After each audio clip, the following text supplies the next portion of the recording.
तो नमस्कार मेरे प्यारे दोस्तों, कैसे हैं आप सभी। मैं आशा करता हूं कि आप सभी अच्छे होंगे और आप लोगों की पढ़ाई भी अच्छे से चल रही होगी। तो आज है 13 सितंबर और आज एसएससी सीजीएल का फर्स्ट शिफ्ट का एग्जाम समाप्त हो चुके हैं। तो उनमें कौन कौन से टॉपिक से रिलेटेड प्रश्न पूछे गए हैं, मैं आपको इस क्लास के वीडियो में 100% एक्यूरेट आंसर के साथ बताने वाला हूं। तो अगर आपका एग्जाम आने वाले शिफ्टों में, आने वाले तारीखों में है, तो आप इस वीडियो को बगैर स्किप किए पूरा देखिएगा, क्योंकि कुछ ऐसे प्रश्न भी है जो रिपीट हो रहे हैं। और अगर आप एग्जाम दे करके आए तो आप बता सकते हैं कि हाँ, ये टॉपिक से रिलेटेड प्रश्न पूछे गए थे। तो बात करें पहला प्रश्न का, तो कौन भारतीय संविधान के अनुच्छेद 182 का घटक है। तो विधान परिषद के अध्यक्ष और उपाध्यक्ष जो है भारतीय संविधान के अनुच्छेद 182 के घटक है। याद रखिएगा, अनुच्छेद से संबंधित प्रश्न तो हर शिफ्ट में पूछा जा रहा है। तो अगर आपका एग्जाम आने वाले शिफ्टों में है तो आप याद रखेंगे।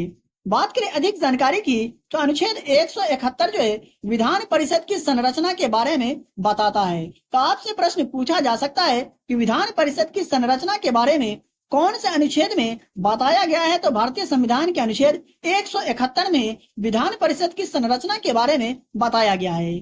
बात करें अगले प्रश्न का, तो यंग बंगाल आंदोलन की शुरुआत कब हुई थी। तो इसकी शुरुआत 1830 के दशक में हुई थी। इस आंदोलन की शुरुआत हेनरी लुइस विवियन डेरोजियो ने की थी। इसे आप याद रखेंगे। बात कर ले अगले प्रश्न का, तो अगला प्रश्न जो है झील से संबंधित प्रश्न भी एग्जाम में पूछा जा रहा है। तो बात करें नैनीताल झील का, यह भारत के किस राज्य में स्थित है। तो यह उत्तराखंड के नैनीताल जिले में स्थित है नैनीताल झील, याद रखेंगे। बात करें क्रिस्टल अवार्ड का, तो 2023 में किसे क्रिस्टल अवार्ड मिला। तो 2023 में मिशेल योह को क्रिस्टल अवार्ड से सम्मानित किया गया था और उन्हें यह अवार्ड जो है सतत विकास लक्ष्यों की प्रति जागरूकता बढ़ाने और समर्थन जुटाने के लिए दिया गया था। याद रखेंगे, अवार्ड से संबंधित प्रश्न एग्जाम में पूछा जा रहा है। चैनल पर पहली बार आए हैं तो चैनल को सब्सक्राइब करके बेल आइकन को प्रेस कर लीजिएगा। इसी तरह डेली तीनों शिफ्टों के एग्जाम के एनालिसिस का वीडियो देखने के लिए, और अपने दोस्तों और रिलेटिव में भी शेयर जरूर करें जिनका एग्जाम आने वाले शिफ्टों में, आने वाले तारीखों में है, क्योंकि यहाँ से प्रश्न एग्जाम में पूछा जा रहा है। बात करें अगले प्रश्न का, तो भारत सरकार ने राज्यों के पुनर्गठन के लिए राज्य पुनर्गठन अधिनियम कब पारित किया था। तो याद रखेंगे, वर्ष 1956 में भारत सरकार ने राज्यों के पुनर्गठन के लिए राज्य पुनर्गठन अधिनियम को पारित किया था, वर्ष 1956 में। देख लेते हैं अगले प्रश्न को। तो बात करें दूसरे प्रश्न का, तो यह बायोलॉजी से संबंधित है। तो कौन सा रोग जो है प्रोटोजोआ के कारण होता है। तो याद रखेंगे, मलेरिया जो है ये प्रोटोजोआ के कारण होने वाली बीमारी है। और बात करें प्रोटोजोआ का, तो यह जो है प्रोटिस्टा जगत के अंतर्गत आता है। इस तरह से भी प्रश्न एग्जाम में पूछे जा रहे हैं कि कौन जो है किसके अंतर्गत आता है। और प्रोटोजोआ जो है ये तीसरा सबसे बड़ा संघ है, इसे भी आप याद रखेंगे। देख लेते हैं अगले प्रश्न को। तो दूसरे प्रश्न की अगर बात करें, तो मुरुगप्पा गोल्ड कप किस खेल से संबंधित है। तो मुरुगप्पा गोल्ड कप की अगर बात करें तो यह हॉकी से संबंधित है, याद रखेंगे। अगला प्रश्न है प्रधानमंत्री मुद्रा योजना। प्रधानमंत्री की योजना से रिलेटेड प्रश्न भी हर शिफ्ट में पूछे जा रहे हैं, तो याद रखेंगे। इसकी शुरुआत 8 अप्रैल 2015 को हुई थी। किसकी। तो प्रधानमंत्री मुद्रा योजना की शुरुआत। बात करें अगले प्रश्न का, तो राष्ट्रीय हथकरघा दिवस जो है ये कब मनाया जाता है। तो हर साल 7 अगस्त को राष्ट्रीय हथकरघा दिवस मनाया जाता है। देख लेते हैं अगले प्रश्न को। तो स्वदेशी आंदोलन की याद में इस दिन को मनाया जाता है, याद रखेंगे, हथकरघा दिवस को। और स्वदेशी आंदोलन की अगर बात करें तो इसकी शुरुआत 7 अगस्त 1905 को हुई थी, इसे आप ध्यान रखेंगे। देख लेते हैं दूसरे प्रश्न को। तो साओ जो आओ पर्व जो है ये भारत के कौन से राज्य में मनाया जाने वाला पर्व है। तो ये गोवा राज्य में मनाया जाने वाला पर्व है। जो गोवा राज्य में हर साल साओ जो आओ पर्व जो है धूमधाम से मनाया जाता है। देख लेते हैं अगले प्रश्न को।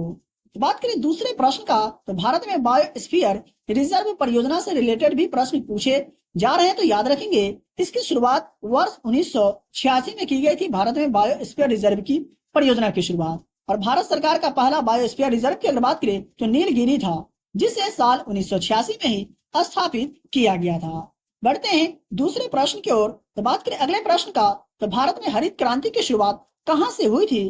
तो पंजाब से हुई थी भारत में हरित क्रांति की शुरुआत। और कब? तो हरित क्रांति की शुरुआत की बात करें तो 1960 के दशक के आखिरी दौर में हुई थी। इसे आप याद रखेंगे। देख लेते हैं अगले प्रश्न को। तो आधुनिक ओलंपिक खेलों की शुरुआत कब की गई? तो 1896 में आधुनिक ओलंपिक खेलों की शुरुआत की गई थी। इसे आप याद रखेंगे। खेल से रिलेटेड प्रश्न भी एग्जाम में पूछा जा रहा है। बात करें दूसरे प्रश्न का, तो प्रधानमंत्री सूक्ष्म खाद्य प्रसंस्करण उद्यम योजना की शुरुआत कब हुई? तो 2 दिसंबर 2023 को इसे मंजूरी दी गई थी और यह योजना आत्मनिर्भर भारत अभियान के तहत जो है सो शुरू किया गया था। चलिए देखते हैं अगले प्रश्न को। बात करें दूसरे प्रश्न का, तो भारतीय संविधान के अनुच्छेद 32 से रिलेटेड भी प्रश्न पूछे जा चुके हैं काफी बार, तो याद रखेंगे। अनुच्छेद 32 के तहत जो है मौलिक अधिकारों की गारंटी दी गई है। आवर्त सारणी से भी रिलेटेड प्रश्न पूछे जा रहे हैं, तो याद रखेंगे।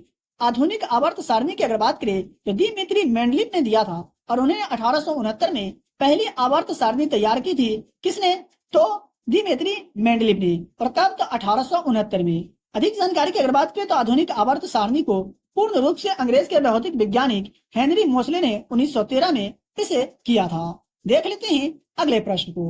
बात करें दूसरे प्रश्न का, तो लीवर से संबंधित प्रश्न जो है एग्जाम में पूछे गए थे, तो चलिए देख लेते हैं। बात करें लीवर का, तो यह जो शरीर का सबसे बड़ा आंतरिक अंग है और यह पीत नामक पाचन तरल पदार्थ को बनाता है। कौन? लीवर।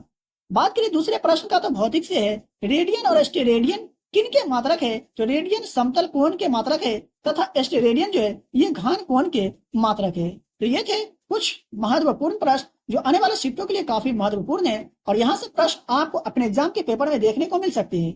वीडियो पसंद आया तो वीडियो को लाइक करें और चैनल पर पहली बार आए तो चैनल को सब्सक्राइब करके बेल आइकन को प्रेस करें और इस वीडियो को अपने दोस्तों और रिलेटिव में भी शेयर जरूर करें। फ्री में पीडीएफ प्राप्त करने के लिए वीडियो के डिस्क्रिप्शन में दिए गए टेलीग्राम चैनल लिंक को ज्वाइन करें। तो चलिए मिलते फिर से एक नए वीडियो में।